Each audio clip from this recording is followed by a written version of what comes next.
Hey everybody, welcome to the Steve Bisbee podcast. This is a special series this afternoon. I've got a big announcement to make. I hope you can see everybody on the panel. Penn State just took third place at the 2021 Villanova Mulroy Challenge case competition. I've got team one, Bridgeview Capital here, led by Emma Book. I'm feeling excited. I mean, it's not first place, but third place is pretty good, especially with how, difficult this case was. I think this is probably the hardest case competition I've ever worked on, and I'm sure everyone else would agree, probably the toughest one that we've gotten. So, getting third place in that is not too bad. We worked really hard, had a really stressful day. So good way to end it with a little bit of money, and I'm excited. So yeah, feeling good. Yeah, I think it's $2,000, right? It was 5, 3, and 2, I believe. So let's go through it for the audience right now. Cal Poly was first place. Villanova was second place. Cal Poly is a defending champion from last year, the Coral Gables case. Clearly, they've got one or two students that have just helped keep them in the lead. And the second team was the program host from Villanova. All the judges are from Villanova. They're in Philadelphia. They know where the site is. And so the fact that you guys got third place, that is really amazing because there's 30 total teams that presented today. I want to make sure we go through everything. But Caitlin, very strong speaking by you today. What's your reaction? I'm very excited. I was definitely very nervous going into today. It's definitely very difficult giving a presentation over Zoom and trying to really kind of connect with the people you're presenting to and really get your point across in a meaningful way. And so I think we were pretty much able to accomplish that today. And so I'm really proud of how we did. I was really nervous, but I think part of the reason why we were so successful, and it didn't really come as a shock because we just practiced every single day, and Emma, set up a Zoom link and we practiced. We went down, we wrote down the questions that we might ask. So we just put a lot of preparation. So we were just really ready for, that announcement, but it didn't really come as a shock. We got grilled in the preliminary round on financials, and it was all good grilling. And the guy had 5 questions in a row, answered one. He said, good, next, good, next, and good answer. Okay, I get it. And that's what it was. So I think we answered those questions okay, but Colin and I looked at each other and we're like, holy moly. Yeah, basically the questions he was asking us, he wasn't really asking us about our analysis. He was kind of asking us test questions. He was like, is the GP returns higher or lower than the LP? And we said GP, and then he went on to the next question. He was a corporate finance guy, so that was really interesting. But we answered him strong, so I think that's part of the reason why we went to the next round too. Yeah, yesterday we were just practicing, and then I don't know. We happened to say what happens with COVID if the construction delays and everything. And then we just ran the 5 minutes IRR calculation. And I just mentioned that construction would go cost go up by 10%. And then we had those numbers in. And surprisingly, a woman asked us that exact same question. So the practicing really was worth it. It was last minute yesterday, and today the question popped up. And I think another piece of feedback that the Tony that he gave us is that he said our analysis was very realistic, which obviously you can see in our IRR and the returns that we showed. But I think that just goes to show in our underwriting, we were very conservative, and we didn't care necessarily about getting the highest IRR being unrealistic in our assumptions. We cared more about, projecting a realistic story for this neighborhood. Yeah, and going off of that, watching the other presentations, obviously we didn't see Cal Poly because they went before us, realistic enough that the judges, could get the essence in a quick way. There weren't a lot of, words on the slides, and I felt like the financials were really easy to read. And I know some judges kind of pinned some other teams on that. It was kind of complex, but for us, it was we could really get our point across. And make it really simplistic. So I think for moving forward for the next Villanova teams, I think like just really getting your point across in a simplistic way goes a long way. And I think Stuart Rothstein touched on that too, giving 3-minute deliverables. So I think that's also part of the reason why we were successful. Do you remember when one of the judges asked a question and she said, "Thank you for putting your metrics on one of the first opening slides"? Yes. Yeah, Cal Poly didn't have that. So they not only was everybody standing in the middle of a used car lot, again, very talented speakers, and what they were saying was extraordinarily sophisticated. They just didn't talk about numbers until probably 17 minutes into the presentation. In fact, Cal Poly was the only team today to get cut off. They did not even finish their presentation before Q&A had to start. And that's embarrassing. Again, I'm not trying to dump on them. I'm simply trying to use this podcast to learn from in the future. And you were all very mature. And I think that really came out well through your speaking style, through your slides, and then basically understanding your audience and saying up front, you're going to get a 13.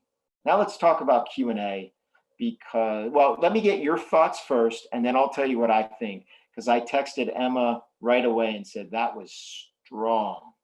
It must have felt awful.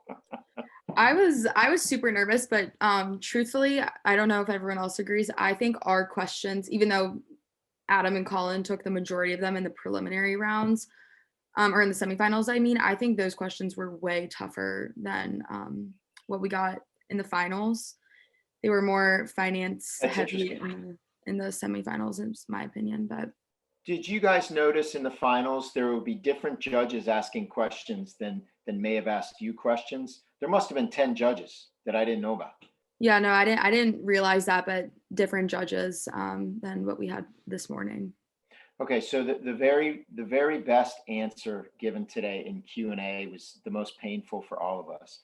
When somebody asked, when you're going to go to an 8 if there's only 5 years left on the burn off of the tax abatement. The absolute best answer was the way Adam handled it. He said yes, 100%. And I think Stuart would agree. If you're asked a tough question in which the answer is bad news for the questioner, you got to be matter of fact and direct, because these are people from whom you're asking for money. And Adam, do you remember saying yes, 100%? Yeah, I said that because I didn't want him to grill me any more on it, because he would have maybe said my analysis was wrong or this or that, because I had a slide prepped for it. And what I was necessarily doing, I wasn't necessarily sure if it was correct. And so I just went with it and agreed with him, because I didn't want any further discussion on it.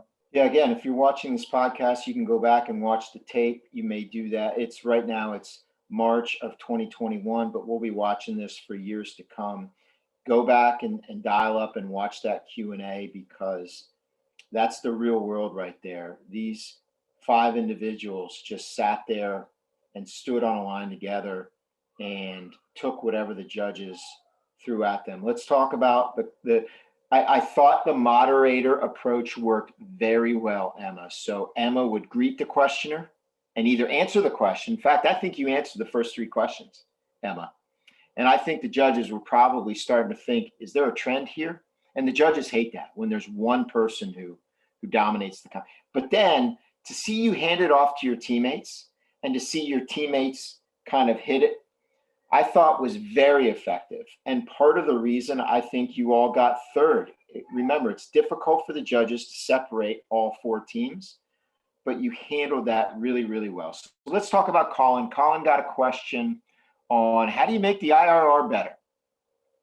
And it might have bounced from Adam to Colin, back to Colin. And it was essentially, how do I get better than a 13? Do you guys remember that? How conservative are you really being, right? Yeah. So I answered that. It was based on like the exit cap rates, right? So he was talking about like, you know, if we're going to get a 13.5, you know, what are kind of the risks? Like, why is it kind of so low? And, you know, I gave the answer of like exit cap rates and how we're being very conservative and that they're very high, given the market that we're in, since it's North Philly, and that it was like hard to find, you know, cap rates for North Philly. So we just kind of assumed conservatively that we went with a blend in between B and C cap rates. So I think that was a pretty good answer. I don't know, Adam, if you have anything to add. Yeah, and then I pretty much took him to one of my risk slides. And in that particular slide, it had retail rent going up. But then I talked to him how we did another analysis where we actually brought that down, and how if we blended the two, it would be at like a 15. And I think that helped. But, I mean, it's a tough case. Tony even had a 14.8, I think. We were at 13.5. So Yeah. So a couple thoughts. The appendix slide, once you got to the questions and answers, and then Emma switches to the appendices slide or whatever it is, the quick link slide, very effective. And then when Adam said, hey, can you go back to my whatever slide, very effective, very efficient, very quick in a Zoom environment. Most teams that try to do that, even in the real world, they're rifling through 28 slides trying to find the right slide, and then Adam says that's the wrong slide, and then they flip to another slide, no, that's still the wrong side. You know what I mean? So you guys were extraordinarily efficient. By the way, while I'm thinking about it, Caitlin made a very important point during her pitch, and she said, you know, most of these houses in this area haven't been built, nothing's been built in the last 50 years or whatever it was. And that was interesting and somewhat related to how difficult it is to find cap rates. Did you watch the very next team right after you? Didn't they have a 475 exit cap or something like that? Did you notice that? Yeah. So when they said that, we were like, there's no way you can get that low of a cap rate like in North Philly. And I think we ran an analysis, and if we applied that cap rate, we would get deal level returns up to a 20 from a 15. So like that, like the cap rate, that just like shows how important like nailing your cap rate is, you know? Yeah. How well do you think the last team did? Yeah, when I watched them presenting, I messaged on the group like, guys, I think we are going to get at least second. Yeah, that's exactly what I was thinking. You are exactly right. And you know, they're Villanova, so that's okay, right? And if we host competitions in the future, we hope that there's a home field advantage. You know, not a real advantage, but we just hope that there's a home field advantage. I just agree with you. Does anybody else feel the same way? Yeah, Yes. I feel the same way. That was one of the teams where I said like they were getting pinned on their financial analysis. I don't even think they have sources and uses, but it was very well put together though. They had a lot of information and a lot of like tax credits and stuff like that. So they dove more into like the market research, I'd say. Yeah.